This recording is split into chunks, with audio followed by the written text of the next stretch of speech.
¿Qué tal, chicos? Que tengan muy buenas noches. A ver, en este video vamos a hablar sobre la presión. ¿Y qué es la presión? Bueno, la presión simplemente serían todas las fuerzas ejercidas sobre una superficie. A ver, más simplificado en su pequeña fórmula. La presión es simplemente una determinada fuerza aplicada en una determinada área. Eso es una presión. Y bueno, en las fuerzas, pues hay muchísimas unidades de fuerza. Están los kilos, newton, en fin, muchísimo más. Y bueno, el área también. Centímetros cuadrados, kilómetros cuadrados, en fin, muchísimas áreas. Pero la intención es entender que la presión es la relación de la fuerza sobre área. Y ahora, con el hecho de saber yo que la presión es simplemente una división, ¿podemos sacar mucha información de aquello? Pues sí, sí podemos sacar. Como les comenté, la presión simplemente es fuerza sobre área.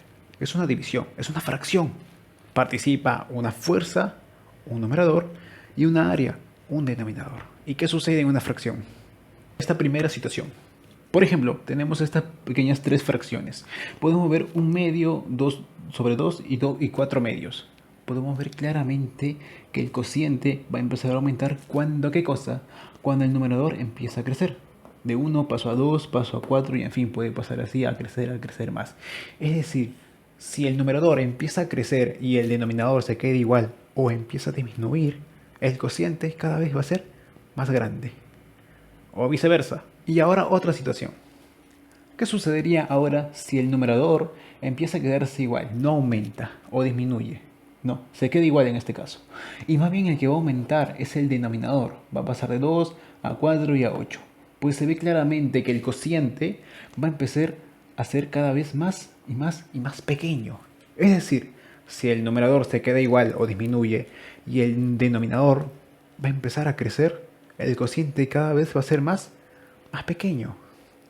Es decir, claramente, si la fuerza que aplicamos en una determinada área, esa fuerza empieza a aumentar y el área donde aplicamos la fuerza se queda así como está, la presión cada vez va a ser mayor. O viceversa, si aplicamos una determinada fuerza, pero cada vez más el área donde aplicamos esa fuerza es cada vez más y más grande. La fuerza se mantiene igual, pero el área va a ser más y más grande, la presión va a ser cada vez más pequeña. ¿Mm? A ver, tratando de comprender el pequeño concepto de presión, ahora en un pequeño ejemplo agronómico. Tengo un enorme motor que está succionándome una enorme cantidad de agua, que la está destinando pues a unas diferentes hectáreas de cultivo. Y por otro lado tengo un motorcito pequeño que la está haciendo de dosificador, es decir, está succionando una cantidad de solución madre y le está introduciendo en esa cantidad de agua que está fluyendo hacia los cultivos. Ahora mi pregunta es esta. Como les comenté, un enorme motor succionando agua.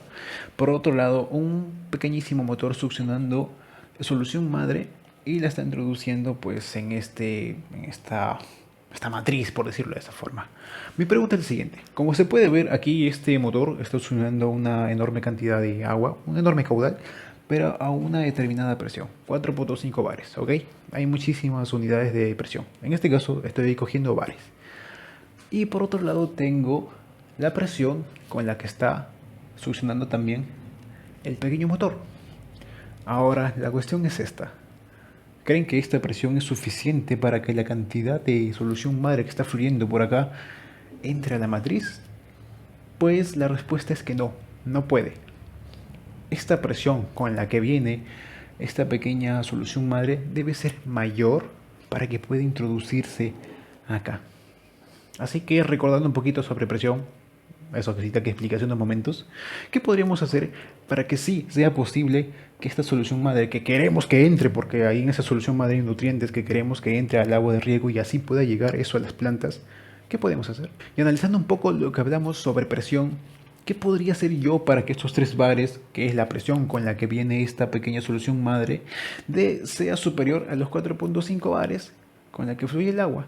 Pues bueno, tal vez no puedo cambiar la fuerza con la que fluye este caudal, no se puede, pero sí podría cambiar el área, es decir, el área de la tubería, hacerla más pequeña, es decir, concentrar la fuerza. Esta fuerza que no va a cambiar, ahora se va a concentrar en una tubería más pequeña, es decir, en un área más pequeña, haciendo así posible de que estos 3 bares se conviertan en 5 o 6 o 7 bares. La cuestión es que cuando supere los 4.5 bares de esta de esta tubería enorme, pues sí, ahora sí será posible que se combinen. Este sería un pequeño ejemplo básico de la intervención de presión, porque en realidad un sistema de riego es muchísimo más complejo. Pero espero que te haya gustado mucho la explicación.